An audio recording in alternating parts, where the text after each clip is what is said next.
Welcome back. If you're just joining us, it's Daybreak on Trust Television. It's that time of the program where we take a deep dive into a conversation segment. And this morning, we'll be looking at insecurity. And worried by the state of insecurity across the country, the PDP Governors Forum has called on the federal government to consider decentralization of security apparatus of the country by creating state police. Highlighting the lamentations of the current security structure and the importance of engaging local communities, the governors stressed the need for the decentralization of security apparatus so that states can enhance good governance by having good state police. This forms the thrust for our conversation today, as we also look at the approach of the state government in addressing rising cost of living, which Nigerians are facing.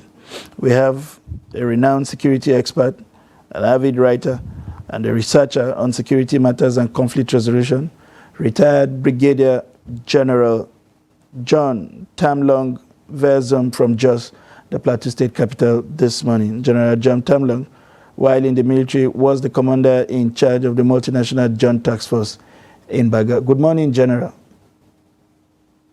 Good morning. How are you? I'm very well, thank you. I hope you are doing well too. I'm good, thank you. Are you? Very well, thank you.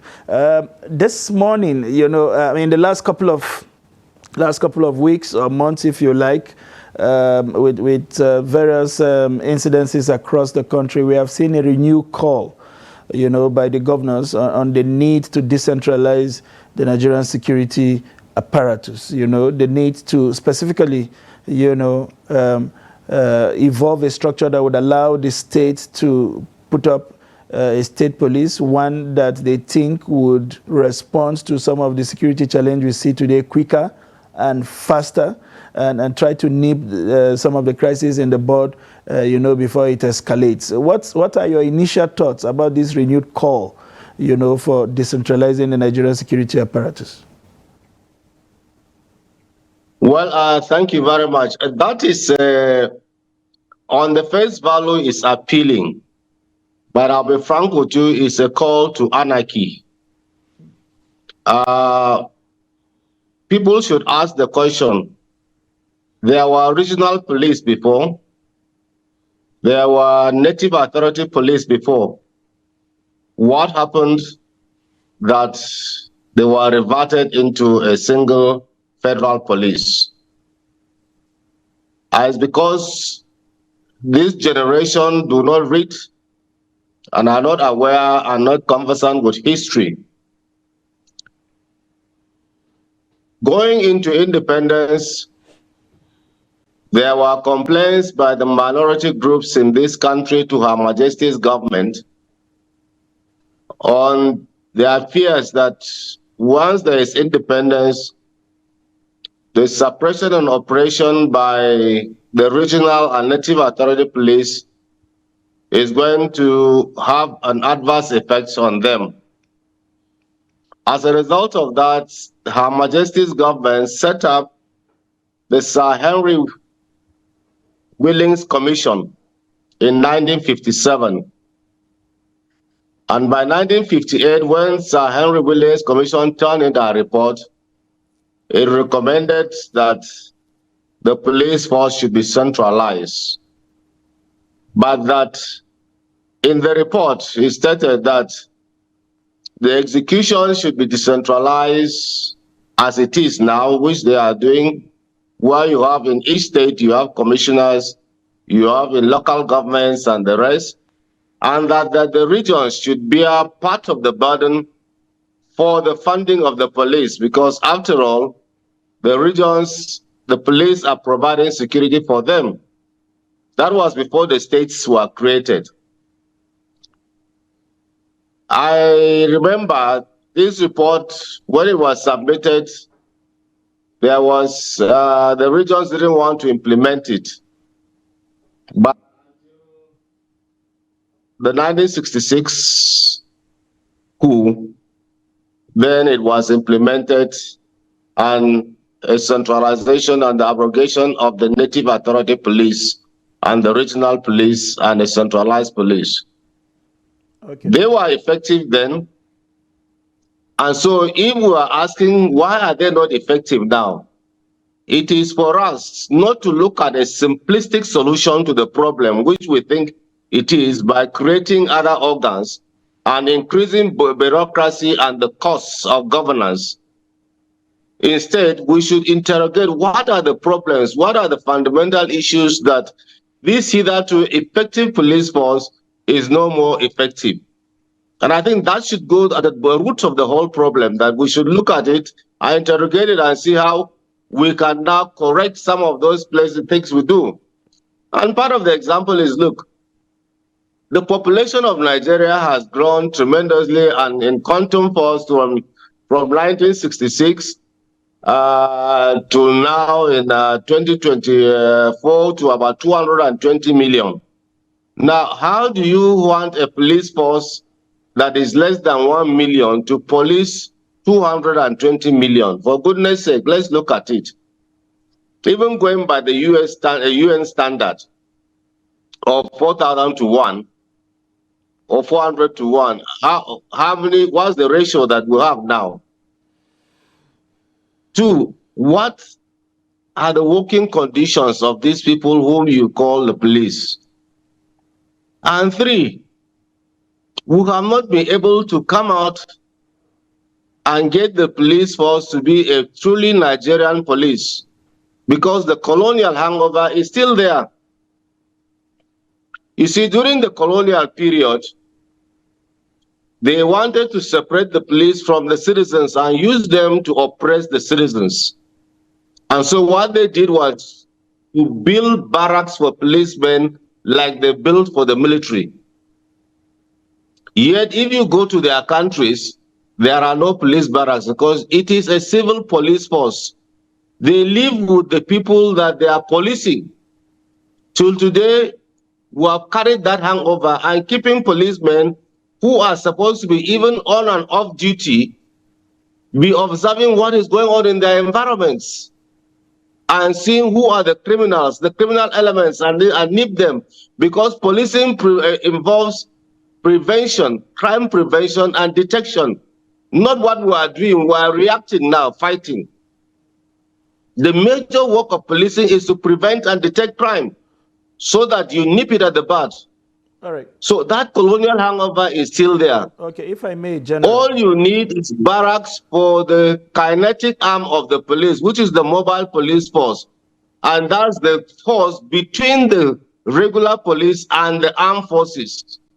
They are the ones who are supposed to be quartered, who are supposed to be readily available to be used. And once it is overwhelming to them, the process as is going on, the armed forces is invited to come in and provide military aid to civil authority. All right, General. Now, what you have done is that you have alienated the police. A number of issues that I think we can take time to further drill down on.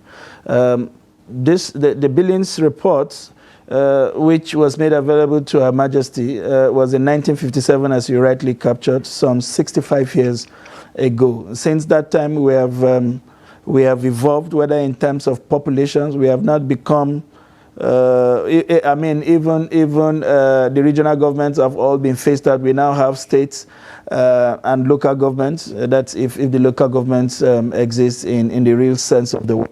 But my point exactly is that with all of these evolutions that have happened, and with some of the practices we have seen in places like the United States, from where we borrowed some of these practices, is it completely out of place to have a conversation around having a policing system that is closer to the people, that is from within the people, that can increase response time? Do you think the opportunity to modify the existing structures, the opportunity exists to modify the existing structures to serve these needs, or is it completely displaced to have that conversation?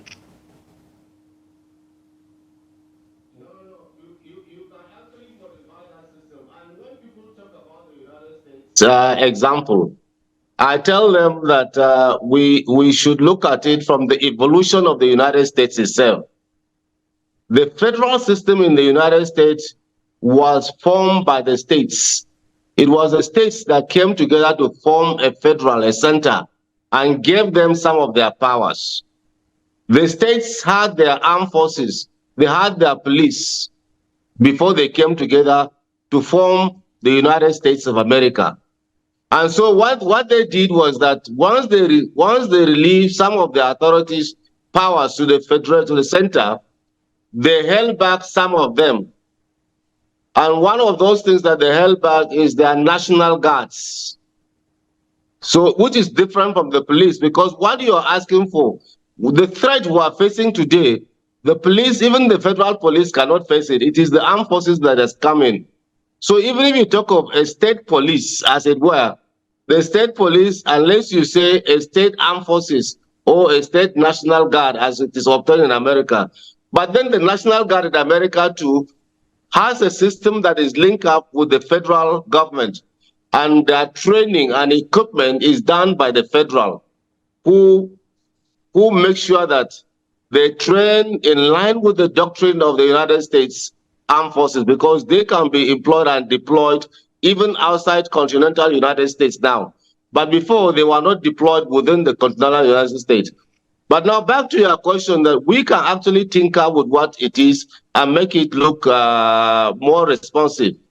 One, look at the example of the judiciary. Even though you have a state judiciary, the chief judge, but there is a National Judicial Council that appoints and disciplines judges. So what you could do is that you could decentralize the police force to that extent and take that model and have the Police Service Commission being responsible for the appointment and discipline of certain category of officers in the police force, like in the judiciary. Then the lower ones could be left at the state level. That way you can be able to have a control like what is happening in the judiciary. The other aspect is that the governors themselves were the ones who gave out their powers to the federal, because the police council is formed up of the state governors and the president. Even the appointment of the IG is supposed to be done by them. But I have not seen of recent where they sat down and recommended an IG and said on agreement and the rest.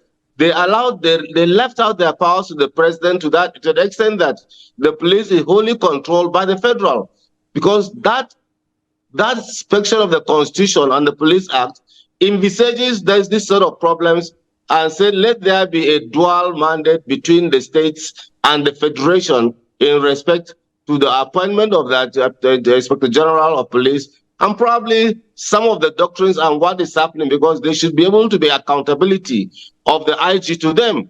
So I think they have just relinquished everything. They should go back and study the Constitution well, make sure they get back what they want, and not release their powers completely to the federal government as regards the control in terms of appointment of the IG and the rest. So that way they can be able to. But if you look at the model of what is happening in the judiciary and you tinker it down to the police, yes, they can have.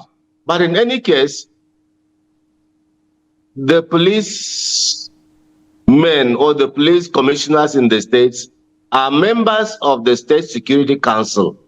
And I think decisions should be taken in council, the governor in council with the Security Council. And once those decisions are taken and instructions given that certain things should be done, it should be done.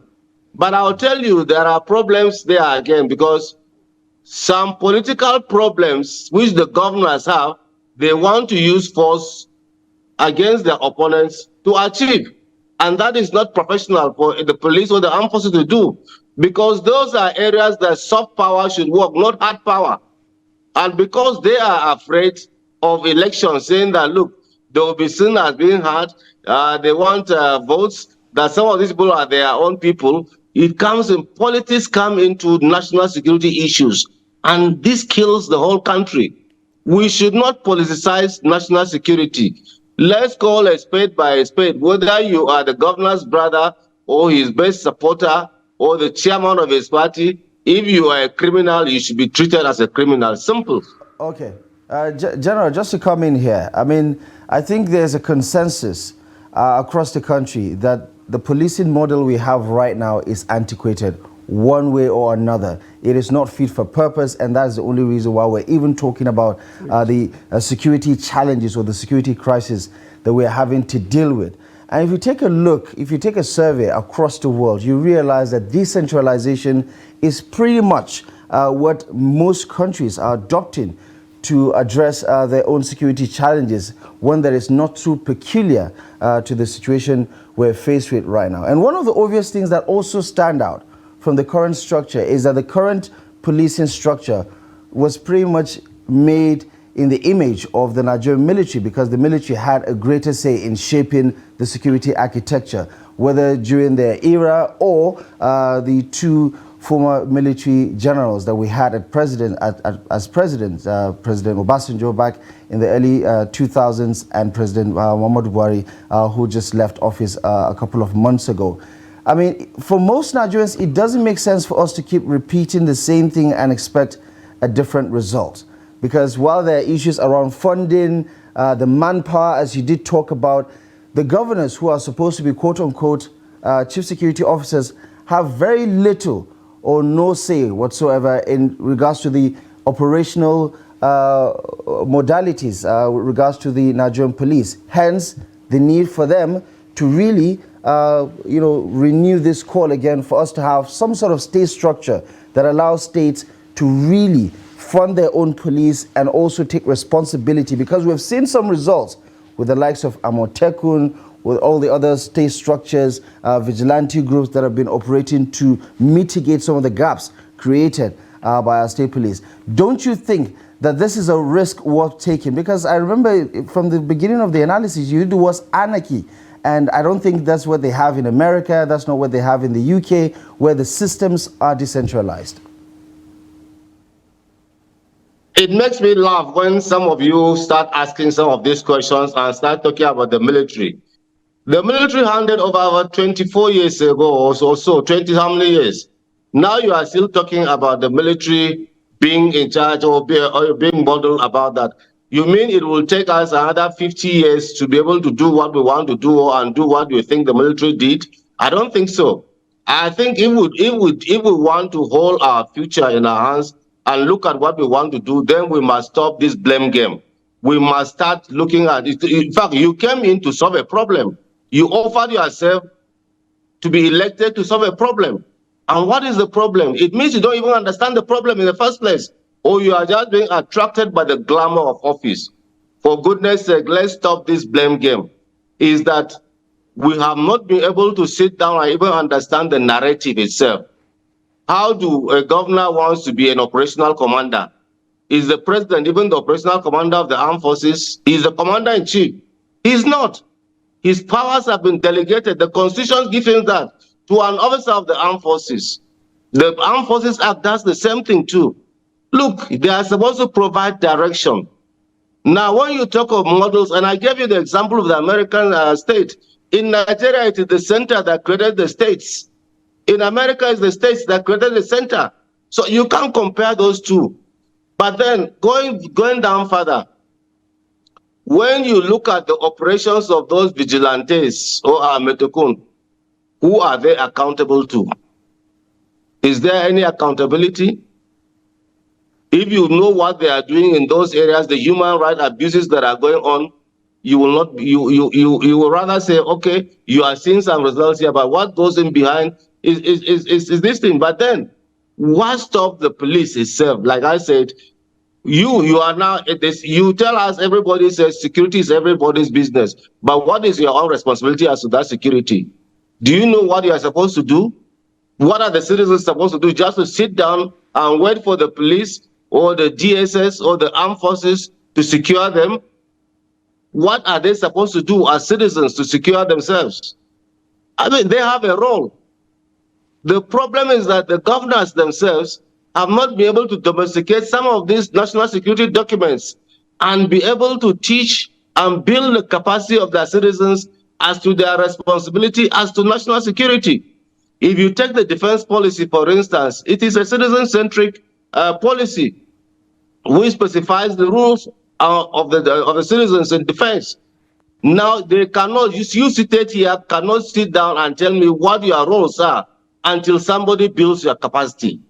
And this is supposed to be done even in schools, including the syllabus, so that those who are within as bad citizens, we report them. When we entered primary school, it was during the British period. I entered primary school in 1960, January, before the independence in October. Now, at that time, we had what was called civics education. And we were taught and told that a policeman's crown was not supposed to touch the ground because that was the Queen's crown. And so a single policeman will go to a village to arrest a criminal. And once he gets in there, once he blows his whistle, the whole citizens will assist him to arrest that criminal. Because the citizens were built and taught to do that and respect the police. Today, citizens don't even know their rights as a citizen's arrests. Citizens are, even though if the policemen have lost their respect, but the citizens must give them back and make sure and make them to behave. So citizens are not even performing their own roles. Citizens see thieves sitting down in their environment, buying drinks, living questionable life, and praising them because they are getting from them. Okay. Citizens must wake up and take back their countries. It is not you and me that will take back, or the government. We must take back our country from criminals, and let's stop deceiving ourselves. Right. You can bring 1 million, 2 million, 3 million policemen. Right. If the citizens don't want to take back their country from criminals, we are wasting our time. General, I mean, the whole idea, one measure of leadership or the government is for its ability to provide security, because that's why we surrender our sovereignty to the Federal Republic of Nigeria as citizens, because the government is supposed to guarantee that security. Yes, we do have our responsibilities and roles, but of course the greater responsibility of providing security lies with the government, because it does control armament and things like that. So I want to get your take on some of the ideas that people have been putting forward regarding what needs to be done.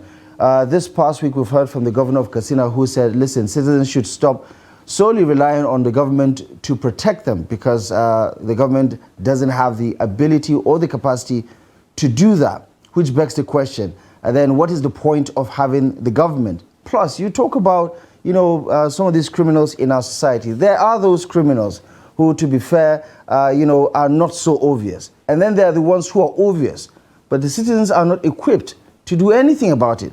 How can you effect a citizen's arrest, you know, when a bandit is armed with an AK-47 or AK-49? How do you do that? I mean, even the police sometimes are overpowered in terms of armament when they face some of these bandits. So realistically speaking, give me a sense of what we can do to correct the gaps or to address the gaps within the system, because you clearly are not in support of creating any sort of structure outside of what we have right now. You think we can fix the system and then address it.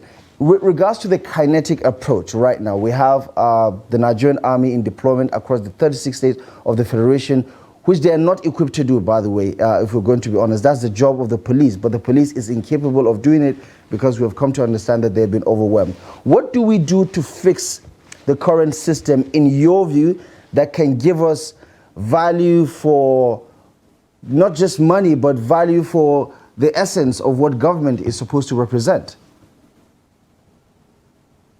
Well, I quite appreciate the frustrations of the governor of Katsina State, but let me tell you, the funny thing is that if you can build capacity and capabilities, if you just give up and say, look, we don't have the capacity to do certain things, it means we have given up. But we must build the capacity and capabilities to deal with what is here and even go ahead of them. One, that's two. What you are saying is sometimes is born of the rhetorics that people still talk.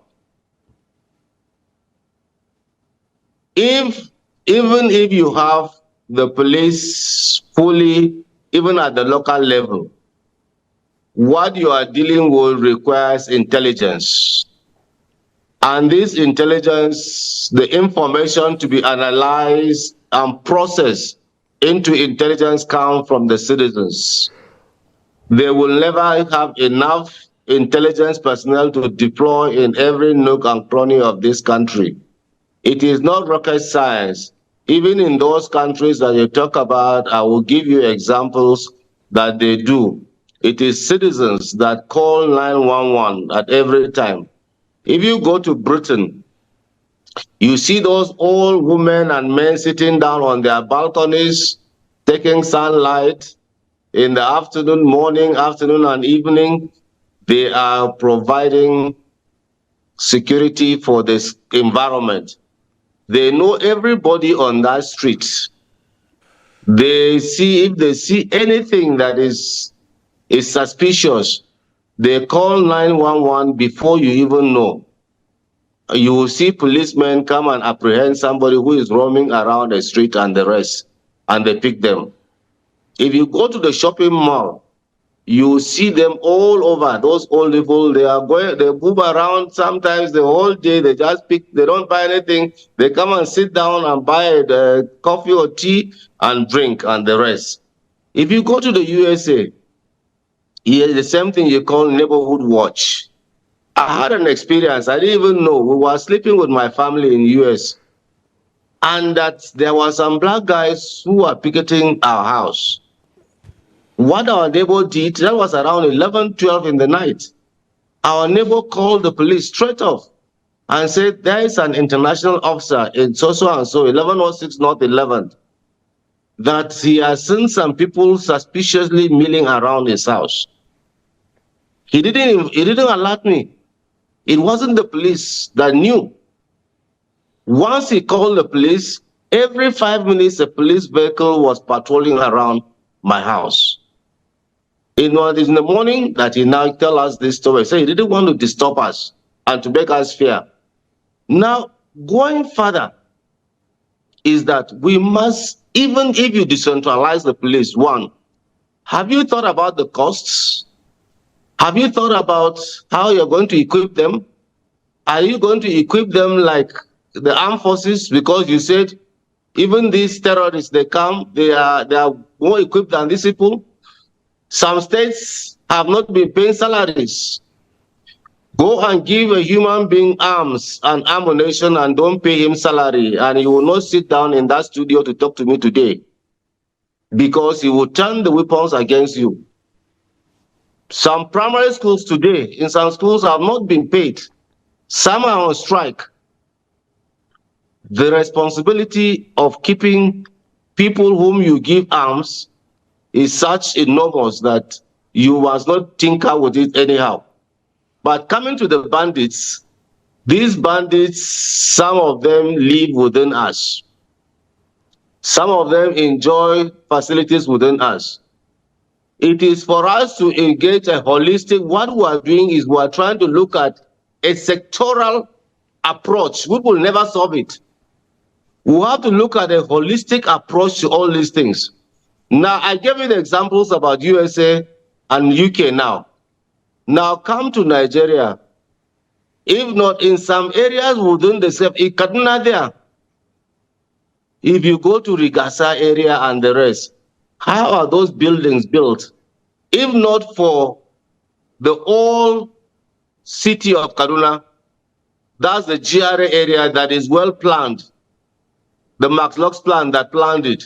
You have streets, you have numbers and the rest, even though it has been distorted here and there. But do you have streets? Do you have numbers on those streets? Do you know who live in each street? These are the national security infrastructure that you must put in place. All our cities are being built like slums, and slums are veritable areas for criminals to live in.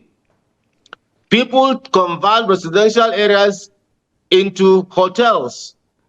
Hotels that are not even registered. Hotels that these hoodlums sit down there, from there, they plan their operation and go and kidnap people. And even when they kidnap, they move them to houses within the city there and sit down. One of the persons who was kidnapped in Kaduna there, a friend of mine, was taken into a house within Kaduna, and even Channels TV was on. And when Channels TV announced it as breaking news that this person has been kidnapped, the kidnapper say, Oga, you're a big man, so your value is going to be high. So we have left a whole loose system that is a very ripe and veritable environment for criminals to operate in. Right. All right. We have left town planning to the this thing. So there are no. In fact, if you call policemen now and say, okay, there is an attack going on in your house, you have to spend minutes trying to describe your place to them in the night. For goodness sake, is that how you want to provide security for your people? Is that the work of policemen, or that the work of the state governor? All right. How are you going to do that? Google Maps should have taken Listening him. to you, and, And of again, course, recalling some of the conversations that we have had with critical stakeholders as far as this issue is concerned, gives us a sense of fear. My co-anchor would agree with me, because it does appear that each of the stakeholders we have spoken to, whether be it the governors or those at the hierarchy of the Nigerian police, or people like yourself, veterans in this whole struggle, who are retired but clearly still have their faculties intact. It doesn't appear that we have found a nexus to share ideas. We don't seem to be talking to each other. The governors seem to be talking in silos, about what needs to be done from their own perspective and how they understand it. When we speak to the military or police hierarchy, they have a completely different ideas about what needs to be done. Does it appear to you, given your privileged position, that we are doing enough to sit down and and bring all of this into a melting point and begin to think of what we can do, short, medium, and long term? Because clearly there are concerns from every sphere about how what the state governors are canvassing for can be mismanaged. The state governments are also worried that it doesn't appear that the system trusts them sufficiently enough to take care of it, even though it has the mandate of the people, to provide those services. Are we talking to each other enough? Do you think there is some kind of conversation that we need to have where we can harness some of the finest ideas and begin to put machinery in place to improve security at the grassroots or at the state level? Unfortunately, we're not having a conversation that we should have, so that there should be an elite consensus. And it's so unfortunate that, you see, some of our recommendations, even as far back as 2000, was that when you elect governors, you build their capacity as to what the whole national security system is all about. The national security decision-making system, the national security infrastructure, and how they fit into it as state security officers, and what their roles are and what is expected of them. Now, you go and carry somebody, a businessman today, and you come and put him a governor. You carry a civil servant, you come and put him a governor. You carry a practicing lawyer, a practicing doctor, and the rest, and you put him a doctor, a governor. The next minute, you expect him to have an understanding of a national security system that people go through to be trained to be professionals, and then you want him to do it. You see, it's not done that way. We said they should be able to subject themselves to some training, because you see, if you look at the American system that we are providing, there is supposed to be a transition period. And that transition period, there is money made available, is budgeted for. There's a Transition Act, a law, which knows that if we are going into election this year, or like in America, they are going into election sometimes this year. Now, from November, when they elect a president, until they swear in this thing, money is appropriated. That these staff undergo training as to what they want, and looking at their programs and the rest, and how is the national security, how are they going to fit into it. So you see, there has to be some capacity building, even for the state chief executives, I'm afraid, because you need that. If you're being in an office that not arrogant and give you the capacity to run that office the way you want to run it, no.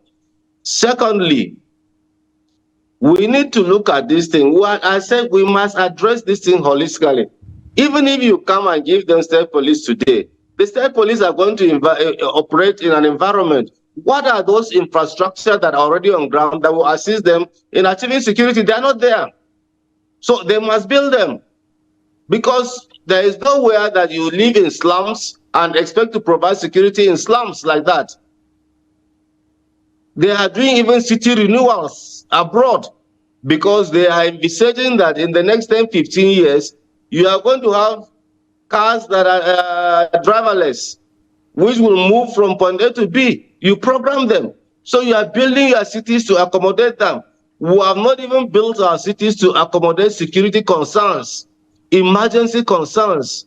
I have seen a house that has been burnt and people died in it because the fire service, the fire engine could not access that house. That is not done anywhere, but it is in a city. So if you do not take care, look, let's not look, I'm telling you, I think our conversation should not be fragmented, should not be compartmentalized. Let's look at a holistic solution to these problems. If not, we are deceiving ourselves. I'm telling you, we must look at a holistic solution to this problem, because if you start compartmentalizing security concerns and dealing with security in silos, you are wasting your time, because those criminals are ahead of you. Once you are solving this aspect, they are already ahead of you on another aspect. So you must get it holistic. Let's have that conversation and let's agree that we have problems. If you don't understand the narrative and the problems, we are only wasting our time. General. It's like when you have the symbols, look, the symptoms for typhoid is fever. The symptom for malaria is fever. Now, if you are treating malaria while you have typhoid fever, your intestines will be perforated. Let us understand the whole situation and treat it holistically. General. If you have both malaria and typhoid, you treat both at the same time. Right. General. Okay? But if you treat one and leave one, you'll be left with another one to start dealing with. At that time, it would have gone bad. Right. General, it's safe to say that so far, the argument does not support for a continuation of what we have right now. Nigerians are not only dissatisfied with the results, Nigerians are frustrated with the performance of not just the police, but also the Nigerian military. Because at the end of the day, people want to just go about their normal businesses. They want to be able to go to their farms. They want to be able to go to church. They want to be able to go, their children to go to school. They want to be able to go to the mosque. They want to be able to go to the markets and live their lives normally with peace and security. So far, that has not been guaranteed for the better part of at least a decade and a half. So, that being said, it is also very clear that if we're practicing true federalism, we're supposed to, the states, the subnationals, are supposed to have some sense of, considerable control over not just resources, but also the governance structure. And we've seen so many acts that have been passed over the past few years to suggest that we're now devolving more powers because the center is just too strong, and that strength has not been utilized to deliver on whether it's infrastructure, on education, on healthcare, on security, even the economy. We're quite struggling on all of these fronts, and that's because the power has been concentrated significantly at the center for the most part of our current democratic dispensation, and to no avail, so to say, as far as the results are concerned. In talking about the unknowns, we don't know that if we have a state police, say in the next few years, that things are not going to get better. We don't know that for a fact, in the same way that we don't know whether it's going to worsen the situation. But isn't this risk worth taking? I know you have your own opinions about it, of not necessarily being a solution. But wouldn't you say that since this argument has been pushed forward for quite some time, and we understand that the National Assembly is even putting together a framework to consider a structure like the state police, that it's about time that we try something else other than what we have been doing for all these years? Why are you shying away from the holistic approach that I'm talking to you, and you are just going to one aspect? Don't shy away from it, because even if you have made up your mind about that, that is the problem that we're having. Open our hearts. Let's open our minds to ideas that there are problems. And these problems, we are pushing them. Let's face them straight on and confront them. If we don't confront these problems and keep shying and saying center is this, is it the center that is making your local governments not to function? Because we said it here at the beginning. Is it the center that is stopping us from educating our children? For goodness sake, education is not on the exclusive lists. Yet, we had the federal government going to build primary schools for us for Almajiris. What are we talking about? Let's face these problems and confront them headlong. Let's stop being fixated on one aspect. I told you, if you do that, you have not solved the problem at all. You are hitting the Lord, you are not touching the donkey. Let's go to the donkey and deal with these problems. Is it the center that will farm for us, that will bring out our great policies for us? Then in our states, go and look at our constitution. People who sit down and talk, is there any difference? In fact, somebody, I was reading an article, it said, if you look at even the 63 constitution and the 79 and then these ones, they are just tinkering a little bit of these things, because they are about the same keep this thing. But is it the center that will provide the input that we need? Today, is it the center that has stopped us from buying grains at good prices from our farmers, that will go to the federal government to have a reserve, to release grains from the federal reserve? What do the states have their own reserve? Do the local government have their own reserve? Is it a center that will make us have thinking about the welfare of our citizens, about the security of our citizens?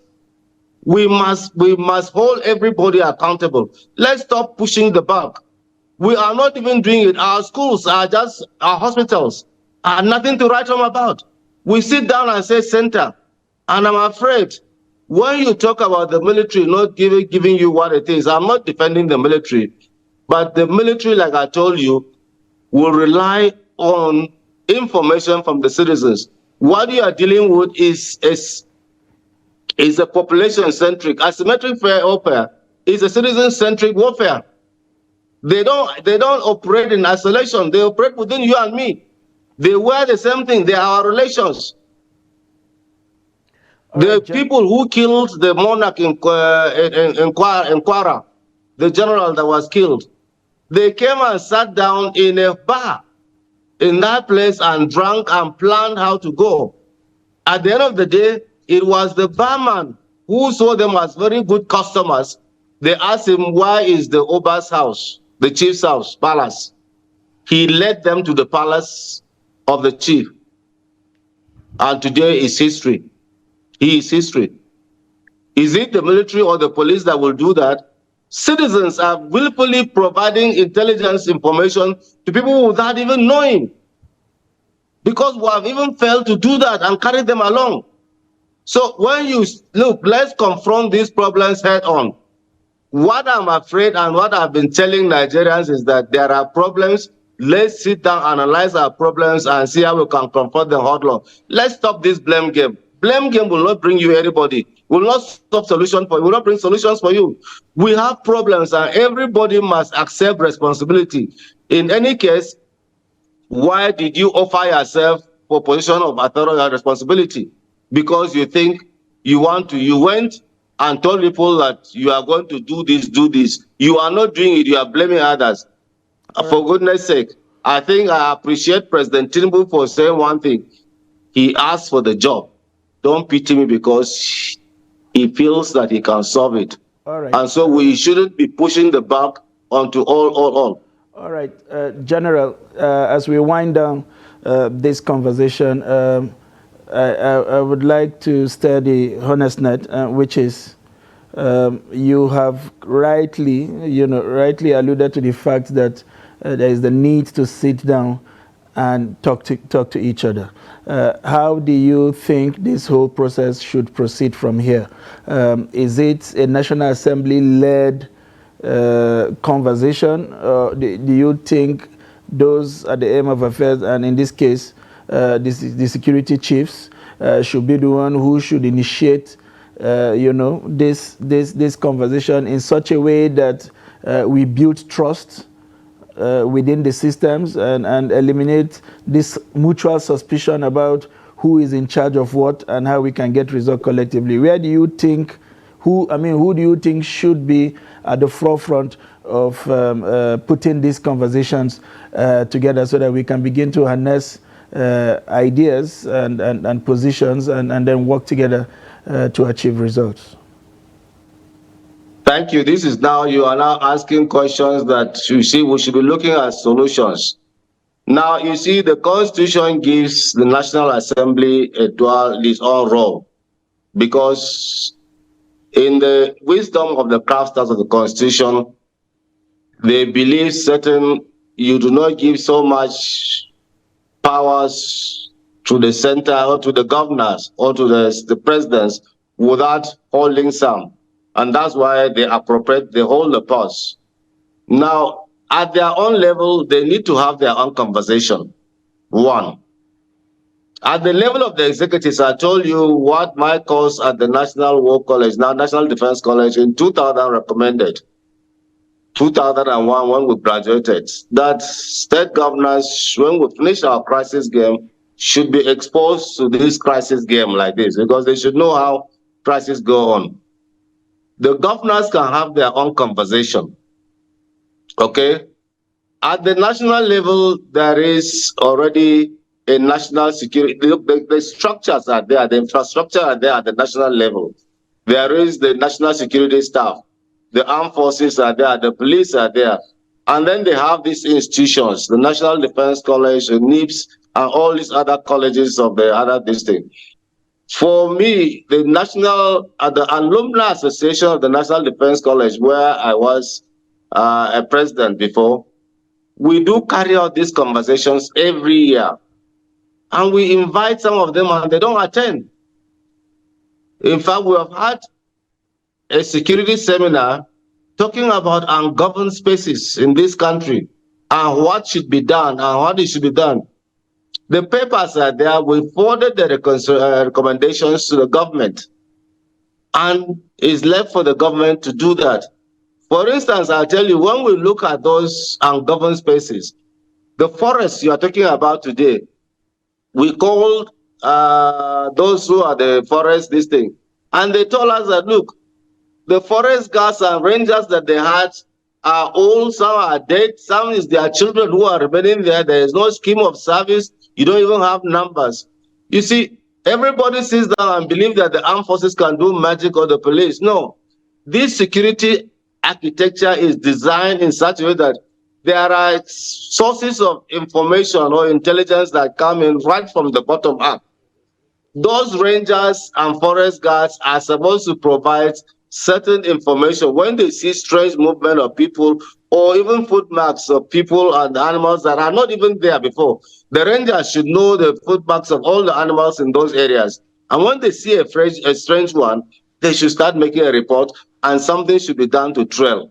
Now, these sort of things are not even there. It's after our report that some reorganization was being done in that report. But up to now, you need more people as forest guards, rangers, and the rest in the vast swath of forest areas that we have in this country. Two, we need to look at how, after these various interactions at those areas, thank God, there is a Northern Governors Forum, there is the Nigerian Governors Forum. You can compartmentalize it because the threat in the north might not be the same with the threat in the south. So the Northern Governors Forum can sit down and get security experts to come out, and then we brainstorm for some days. Along with them, they should close their offices during that period, because this is the most important thing. And let's look at this thing holistically, because these minor things that they're looking at as town planning are very central to security and even to emergency services. People, hotels are springing everywhere. In those days, there used to be on and off licenses. Look, the British left an infrastructure on ground that catered for security, and we came and rubbish it. You see, on and off license is where you can buy and buy drink and drink. Off license, you only sell. You don't allow anybody to sit down there and drink. Today, if you ask these young men today who are in government, who are enforcing regulation, they don't know what on and off license is. And during that time, a child that is below 17 cannot be sent to buy alcohol by parents. They will not sell it, because if they do, they will catch the person selling and buying. Today, they are all over. Today, they sell drugs on road, and there's a nexus between drugs and criminality. And so what are we, is it the security or citizens? We look at it, we see them. People steal all over. So I think we need a conversation below that. Even at the local government levels, we need conversations. And I tell you, Nigeria is so much blessed with human resources that we are not using. There are so many of us that are retired, that are living in our communities, that are living in rural areas, that the local government can use to sit down and harmonize and galvanize and use them to provide. In fact, before you start this conversation, they can start security awareness training for the communities at all levels and have their own mode of passing information. By my tribe, the Taro tribe, before the advent of these security stakes we are talking about, we had what we call Ngapa, like a beagle call. Once you blow it, we know it's for danger, for war, for mobilization. There are many, and once they blow in one village, the next village blows. That's the relay. Right. We have had our survival motives before. Okay. Everybody was defending himself. Today, you are just sitting down and expect this thing. Are we even passing information to ourselves, to our communities? People will run out and leave their communities. Look, if you read the Bible, David killed Goliath with a stone, with a ceiling. Goliath was in an armored vehicle. What the equivalent of a tank today. David was standing. Those AK-47, people with bow and arrow in their own community and the rest can kill them with bow and arrow. All right, people can kill them with spears. People, they come even sometimes in the night. People can kill them with even sticks. General. Then guns are allowed. There are hunters. I used hunters when I was a commander in NASA and 23 Armored Brigade, whom I organized and gave them, and they were giving me information as to the movement of bandits. All right. And I wiped them off. All right, General. So I think there are so many things that can be done at the local, state, and federal level. Let's start the conversation and move on. But not just the conversation. There are those things we can start doing at our level now. In fact, I tell you, during the Civil War, the chief people went in with bows and arrows. And if you ask those who are there, the Igbos feared the bow and arrow more than the weapons, because you won't even hear where it is coming from. There's no sound. The next thing you are hit, and they are poisons. Thank you very much. Look, let's take back our country from criminals. Thank you very much, and stop the blame game. I'm sorry, we may have to anchor the conversation at this point for want of time. I want to thank you very much for finding time to join us this morning and to share your very insightful thoughts as far as the issue of security and protection of property and lives are concerned in Nigeria. We will continue to circle around these conversations as we go on in the coming days until we are able to find a solution, something that works for us, both at the grassroots, at the state, and at the national level. Once again, thank you very much for finding time to join us this morning. It's always my pleasure. Let us take back our country from criminals. The criminals could be in government. The criminals could be on our streets. The criminals could be the bandits. We must take back our country from criminals. Thank you very much for having me. Thank you very much for that, Church. We've been talking with General John Tamlong. General John Tamlong was the former commander in charge of the multinational Joint Task Force in Baga. We'll take a quick breather. When we return, the show continues. Please don't go away.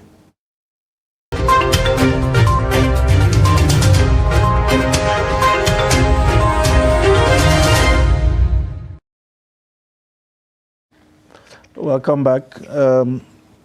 We'll move now straight to the newspaper review this morning, where we'll be taking the headlines that made it to the front pages of select national newspapers this morning.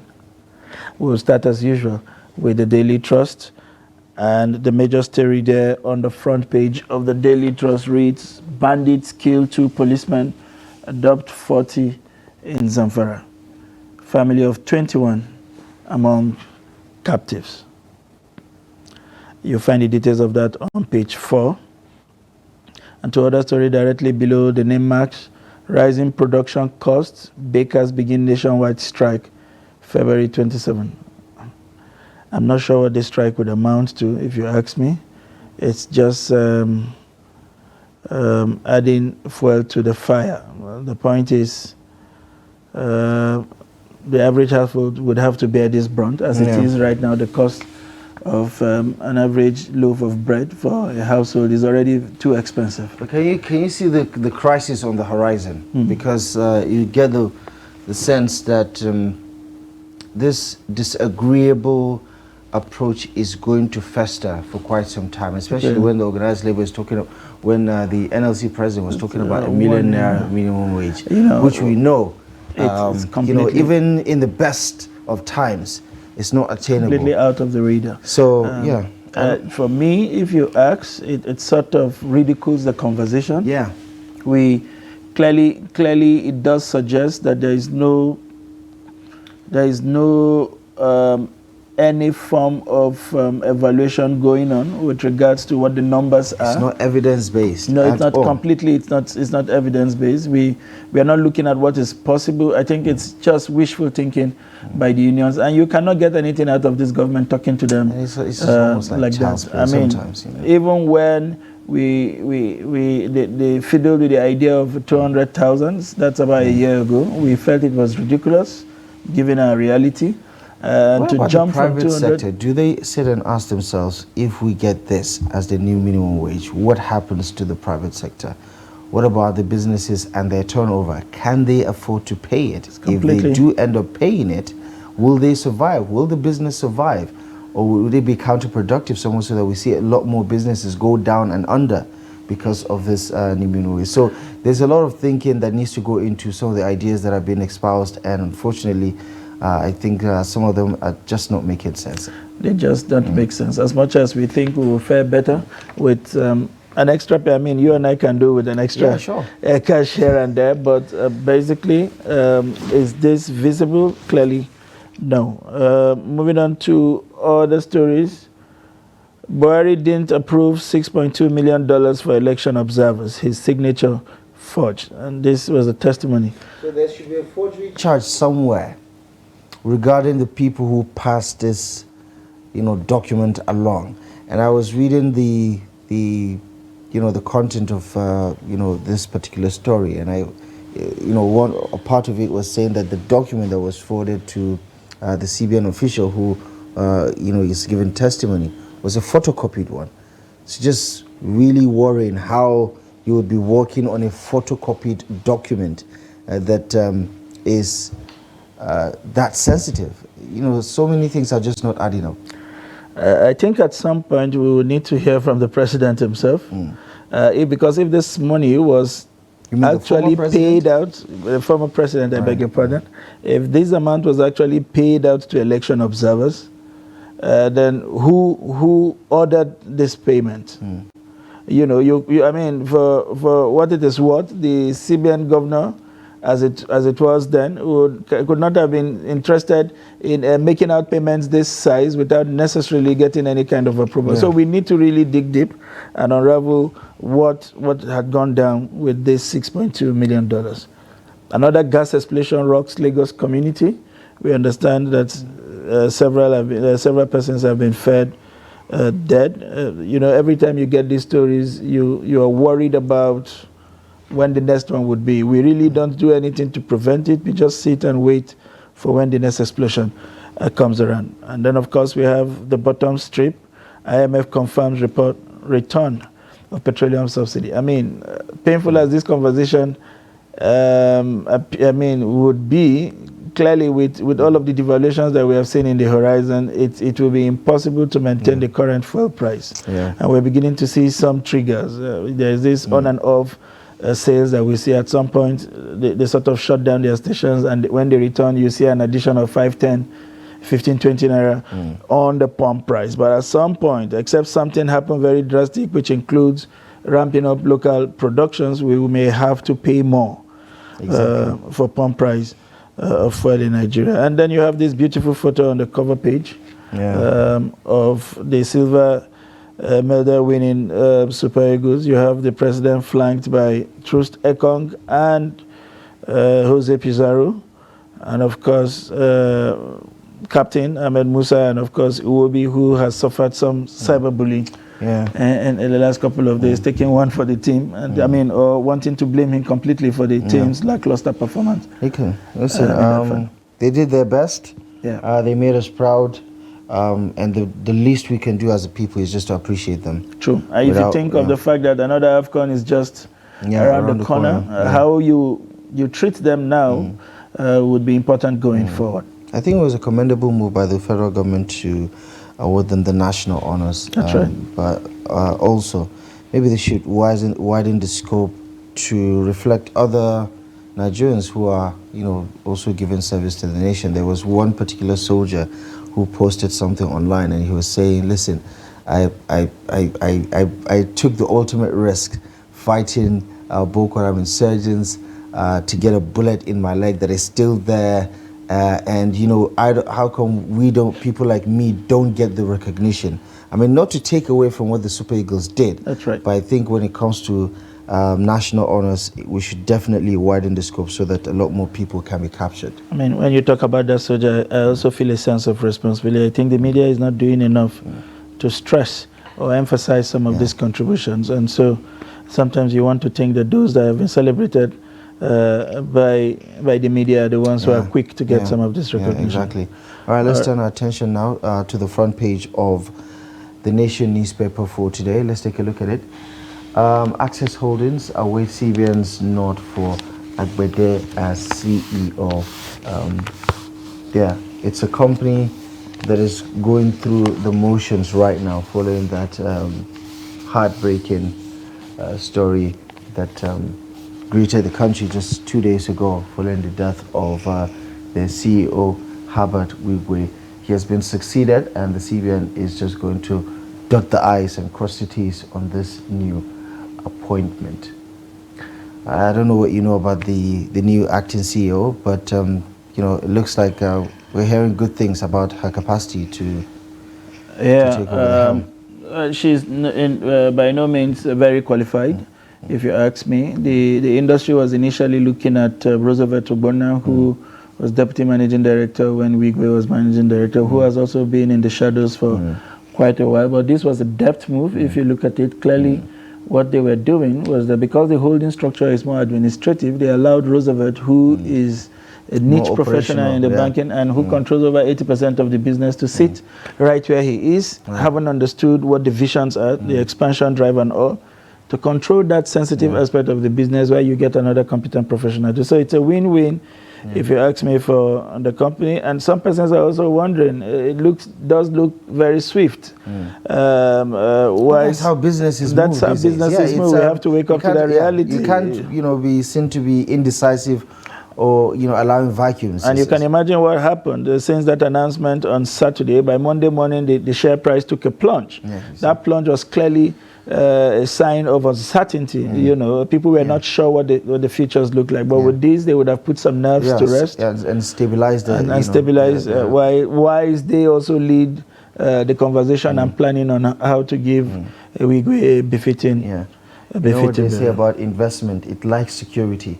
That's right. And without that sense of security that leadership provides, you definitely get to suffer the consequences. Payment of wage award for federal workers resumes, according to Minister of State for Labor, and they meet, even though we understand that the meeting was deadlocked.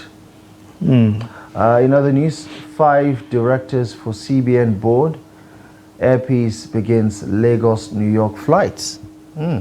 That's maybe if interesting. you're planning your next Valentine's Day with Madam, she needs to know that the New York direct flight is available. If you want to keep your sanity intact, there are informations you should run from. You know, I just stumbled on an information about what it cost to go to Ivory Coast, which is barely an hour, 30-minute flight from here. From a Nigerian carrier, it was over 2 million, and I was wondering what it would be if you're doing cross-Atlantic, or you're going over the Indian Ocean. That would mean saving up or selling out your entire savings to embark on that trip. I'm not sure how things will pan out, but until something happens about the cost of Jet A1, we may just be dealing with something completely flying different. is not cheap, but it's usually affordable. At this moment, I don't think it's affordable. Both of them are out of the window, clearly. Yeah. All right, the big story. MFL's $6.2 million trial. Buhari's signature forged, says ex-secretary to the government of the Federation. More on that story available on the pages of the Nation newspaper for today. Federal government knocks PDP governors for failing as leaders. I don't get it. It's a typical response from one of the presidential aides, I believe. Tinubu showers Eagles with land, flats national honors. You know, you can get the national honors is simpler than getting the land, because what have we learned about the 1994 Super Eagles? Some of them, it was during the Buhari administration that they were able to redeem the lands because they've been impoverished for years. They don't even have a home, and then finally the federal government decided to, redeem that pledge. That's right. But what we've seen over the years is these promises, they make it to the headlines, but the paperwork before it gets done takes a decade or more before it happens. So it's not that it's easier said than done. Yes, but a bit of credit to what we saw yesterday, and I hope it's not us giving commendations well ahead of action. We saw that, or rather we witnessed that the FCT minister immediately gave out the forms, to begin the documentation process to have those lands allocated. Oh, that's good. We also hope that we do not have a repeat of what we did with the previous Eagles, where we allocated land in places that we are not ready for development. Right. You know, we had no infrastructures, nothing. And basically, it was more like, we would give you, but I would also put, say, an addendum on that gift, that you have to develop it and it has to be in your possession. That's right. There's no selling that land. Yeah, that's There's right. no But the only way you can get them to also do that is to allocate lands that already have infrastructures embedded. You know, that naturally would encourage them, because it will cost you a fortune to pick up. Those. I hope we learn from it. Moving on to the Vanguard newspaper this morning. The Vanguard is looking at hardship, or what we call cost of living crisis in other platforms. FG tackles PDP governors' orders. Says there is a lot of hunger and anger in the land. That's from the PDP governors. PDP governors playing to the gallery. FG. PDP stating the obvious. APC has ruined our economy. This is coming from the Labour Party, suffering, pushing Nigerians to the brinks. PDP BOT tells Tinubu, confirms Wabara as BOT chair, appoints McCarthy as secretary. I think it is not time for blame game, if you ask me. That's a reality that stares everyone in the face. That's what they're quite used to. They are also guilty of what they accuse the PDP of. They are also playing to the gallery. It is, in my view, undermining what Nigerians think about, or the reality that Nigerians are going through. And beyond just the playing game, this government should be telling us how we can't get out of this quagmire. And the Vanguard here is also displaying the list of those it considers as worthy Nigerians it hopes to reward in the Vanguard Personality of the Year. And we see some major headliners there, like the chief executive and the founder of Airpeace, among several other dignitaries that have been lined up for this award. Okay. Time now to take a look at the front page of the Punch newspaper for today. And these are some of the stories you can find on the pages of the Punch. Wigwe crash report ready by March. Kingsmen declare 8-day mourning. And it's quite a really sad one. Especially because of the way it happened. I mean, the entire family just triggered the trauma I felt when basketball legend Kobe Bryant and his daughter alongside other family members also crashed in Los Angeles also because of bad weather and things like that. So, you know, the Wigwe's death for me made the Super Eagles losing a more devastating blow. I was desperately in search of some good news as a journalist who covered the capital market and the financial and the economy for well over 10 years. I worked very closely with him for 6 of those years when I was deployed to Lagos, whether as the chairman of CACOVID or the chairman of bank CEOs or even as a bank MD, especially during the acquisition of Diamond Bank and all of that, or at the bankers committee meeting, you know, where some of those funds were deployed to support national assets. You know, he was always there talking to us. You know, I was just getting a flashback of some of the, especially the direct questions I put to him, and how he would walk up to me after the event to say, you probably were not satisfied with my response, but these are extra details if they would serve any. You get a sense that, you know, purpose. he's not only an ambitious businessman, but he's also very passionate about Nigeria and some of the developmental programs that, you know, he was working on before his death. So, that's right. I mean, the university, you can imagine what it takes and what his thinkings were to have come up with those kind of programs. So it was a death of a very magnificent, a very big proportion, if you like, to the average Nigerian. Okay, let's take one last look at the front page of the Punch newspaper before we wrap things up on the show today. We've talked about the NLC meeting deadlocked as bakers threatened to shut down. So bread is probably not going to be available if this goes ahead in the coming weeks. Unfortunately, you can't buy and store for too long. No. Life is bread has a very short lifespan. We probably have to learn how to bake now. Exactly. Or maybe learn to live without bread for a while. Customers tired of estimated billing, federal government tells discos. And that about does it. I think the federal government is catching up on the views and the perspective of Nigerians, especially as it talks about performance and what the discos are unable to do. Guess who we are likely going to declare wanted now for not showing up for today's newspaper analysis? Mr. Ben Sherman. Fortunately for him, he's not going to hear this one, but hopefully we'll get him back next week. Well, this is where we anchor today's edition of Daybreak on Trust TV. Thank you most kindly for joining us as always. We do appreciate your time and company. Feel free to join us again tomorrow. It begins live at 8 a.m. Until then, my name is Abdullahi Ahmed. Good morning. All right, if you've missed out on any segment of our shows, you can catch up with our social media handles on Instagram, Facebook, and YouTube. Until we see you again tomorrow, I'm Sunday Michael Ogu, and do have a great day ahead.